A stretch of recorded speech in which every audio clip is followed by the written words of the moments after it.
இதை எண்ணி எண்ணி இயற்கையை வியக்கிறேன். எட்டாத உயரத்தில் நிலவை வைத்தவன் யாரு? பெண்ணே பெண்ணே பூங்காற்று அறியாமல் பூவை திறக்க வேண்டும். பூங்கூட அறியாமல் தீமை ருசிக்க வேண்டும்.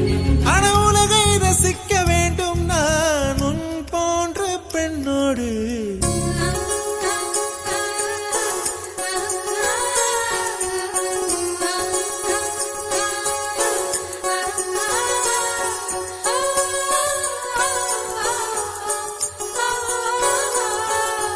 வெண்ணிலவே வெண்ணிலவே விண்ணை தாண்டி வருவாயா?